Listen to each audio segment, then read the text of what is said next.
Hey Ravens fans, today I'm excited to be joined by Ravens Director of Player Personnel, Mark Azevedo.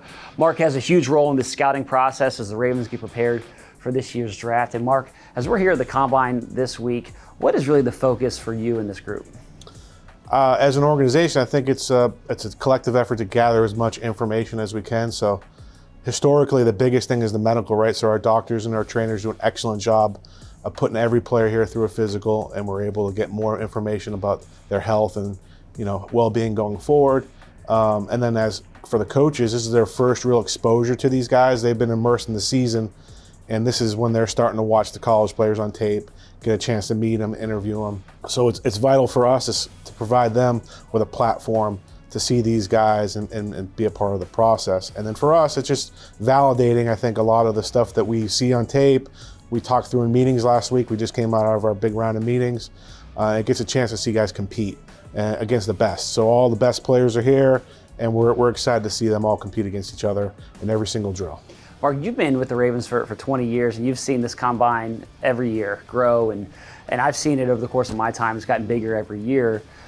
But as you evaluate it, would you say the combine has become more or less important in the draft evaluation process as the Ravens build out their draft board? I would say that it's become more important for the building of your team, right? So this combine is more than the players here. A lot of times, if you think of a big team building picture, it encompasses all the agents that are here, the discussions we can have on our own players, negotiations with our own players. And I think the Combine's done an excellent job of streamlining the process for us to get the information from these guys in a timely fashion. When I first started, it was a little bit of a free-for-all with the interviews, and it's very structured. They do an excellent job. We get a chance to spend quality time with these guys and figure out who they are. So when you leave here and you've got all the information, you've done the interviews, you've seen the players work out, is there a lot of movement on the board that you have in place right now? Does this validate things and it's just kind of tweaking things? Like, how much changes after you actually go through this week? Not a whole lot. The biggest changes are coaches. Like I said, they're going to be immersed in the process starting now. So getting their opinions will factor into the board. As scouts, a lot of the work that we've done is already covered last week. So we're going to incorporate the data. It's like puzzle pieces, right? So we're going to incorporate all the data that we had here, the testing numbers, the medical, the interviews, and that will augment the board some, but I wouldn't say it would be drastic. It's always fun at the Combine to get a feel for this class and talk with some of the draft analysts. Some of them I'm sure you know well, of course, guys like Daniel Jeremiah who worked in the building. As you look at this class as a whole, what about this class stands out to you? Strengths, weaknesses, what stands out? I think a lot of experience. The class is very experienced. I think with the NIL world these days, these guys are able to stay in school longer, so they have a lot more reps under their belt. Particularly the quarterback class. There's a lot of quarterbacks that have played in multiple programs, multiple coordinators, a lot of starts, and that spreads across all positions, but a lot of more experienced, game-ready players that you can bring to your program and they can play right away. I'm kind of curious, you mentioned the NIL part, and players move teams now more than they did, of course, when you first started. How does that affect the draft evaluation process as you're projecting guys from a college game to a pro level, if they played at different programs, and how that is part of this evaluation process? Not a whole lot. I think it's more just a benefit. We've seen the benefit through the experience factor to it, but we don't really incorporate it a whole lot into our meetings.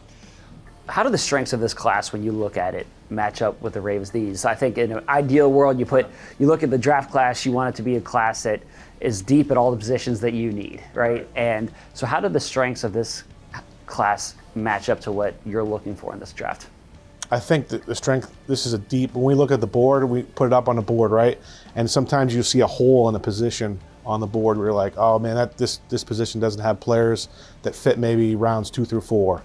But this draft, I'd say that it's deep across all levels and all positions, particularly on defense. I think the defensive class, the front linebackers, outside linebackers, defensive linemen, it's a good draft.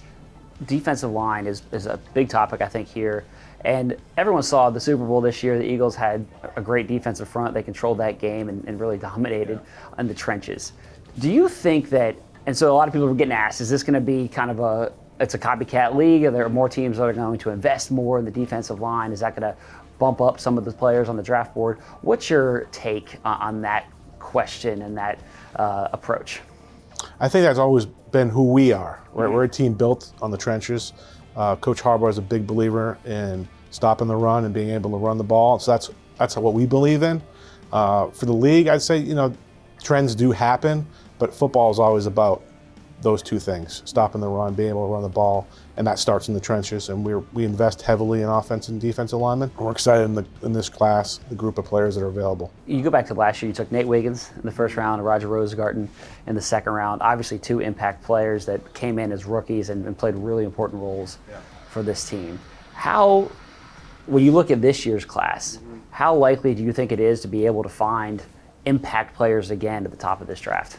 Well, I would say our draft class as a whole last year, if you look back at Sanusi Kane and Tez Walker and TJ Tampa, in addition to Roger, and they all made impacts in their own way.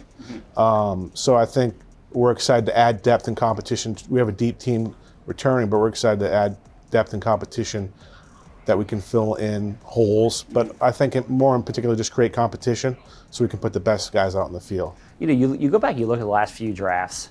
I just mentioned Nate and Roger from last year, Zay Flowers the year before, Kyle Hamilton and Tyler Linderbaum. Like, these guys are impact players, Pro Bowl players.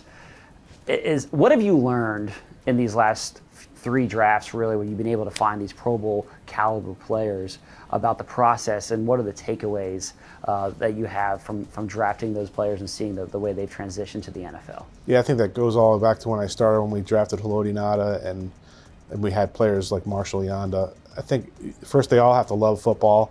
All those guys love football. They're all competitive, but most importantly, they're great teammates. So it's the person that fits our culture is a huge part of what leads to their success on the field.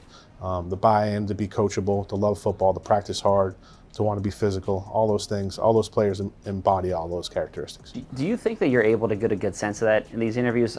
These players come in, they're trained, they've been prepared. Like, that's hard. That's hard. So it started. Our scouts do a great job at the All-Star games.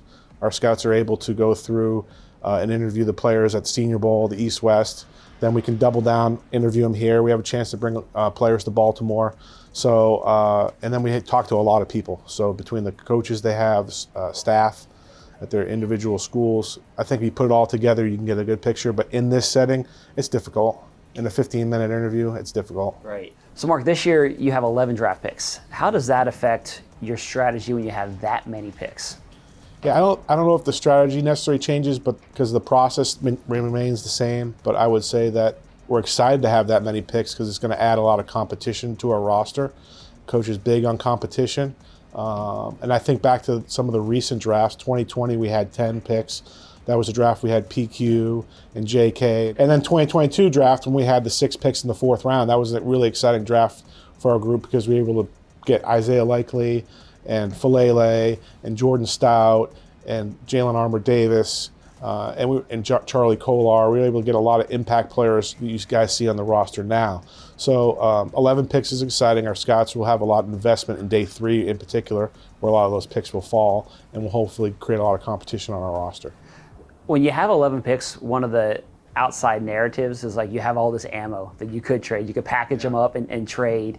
But you also love picks, as you're talking about. You have a great history of finding guys like day 2, day 3 into those middle and even later rounds. So with more picks, does that make it more likely to trade? What's the trade-off there? I think we can trade at any point. But I think more picks just creates more excitement for the group to be able to. I think we've really had to do a good job of. You're not going to be perfect, right? But we're going to hit on a lot of picks. So I think we're excited about the talent we can add to our roster. When you mentioned a few years ago that 4th round, when you had 5 4th-round picks, I think it was. I remember Eric talking about how this is the day for the scouts. Like the last day is the day for the scouts, where you have all those picks in the latter rounds. Do you get really excited about that as a scouting group to be able to replenish this team with a lot of picks on day 3? Yeah, that's where you find a lot of glue guys, right? The guys that are unsung heroes, that guys that play specific roles. That's when you can raise the floor of your team and bring in competitive young players like that. It's exciting. Something that we've talked about before is position flexibility. And you have players like Hamilton is probably a perfect example of a player who can do so many different things on the back end of the defense. And positionless football, especially on the defensive side of the ball, it seems to have real value. Do you like to find players who have that positional flexibility and they can be a variety of different positions? Do you like the other option where he's an outside corner? Like Nate Wiggins last year is more of a traditional, he's an outside corner, pure cover corner.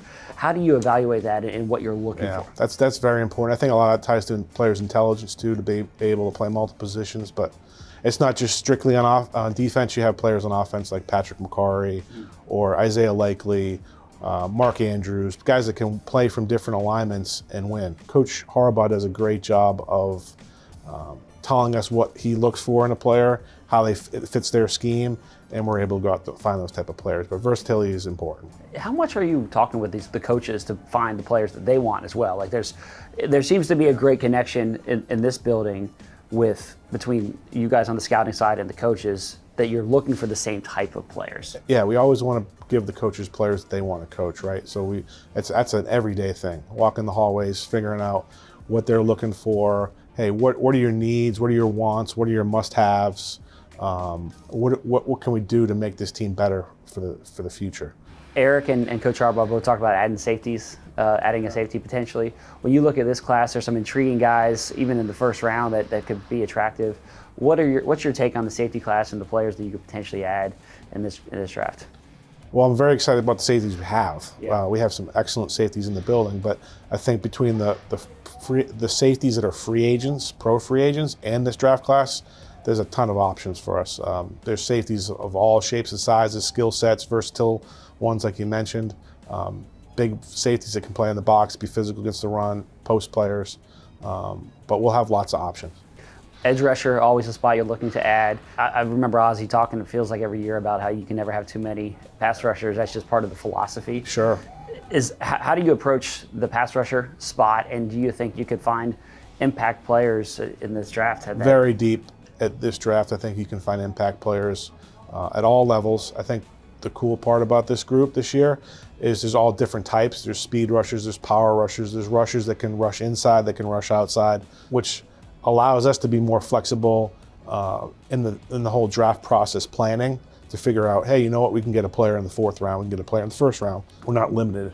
I think there's an excellent group. How does it, when you know it's a deep class at pass rusher, for example, how does that affect your approach, knowing that, okay, we could wait potentially and get this guy in the 2nd round, we don't need to use a 1st round pick, or the opposite, where, hey, it's not as deep of a tackle class potentially. You need to if you want to get a starter, we need to get that guy in the 1st or the 2nd round. How do those things impact the way that you end up drafting on draft weekend? I think Eric does a great job of planning all that out. I think a lot of that goes into just every step of the way. We get more information. He's able to put it together big picture wise and figure out, you know what, if I don't draft a tackle here, then maybe not to get one to the 4th round. But I think it takes a while. We're not there yet. And then Mark, just after this week, when you guys go back to Baltimore and you've finished everything, what's the next step for you in this process? Pro days, we hit the ground running. We have a bunch of pro days right out the gate this year. So our scouts will go transition right from here to pro days. So guys that don't work out here, a lot of times they'll save things for the pro days, and then we'll get our chance to get our coaches on the road a little bit to do individual workouts. Well, Mark, thank you so much for the time. Appreciate the perspective, and good luck the rest of the week here at the Combine. Thanks, Garrett.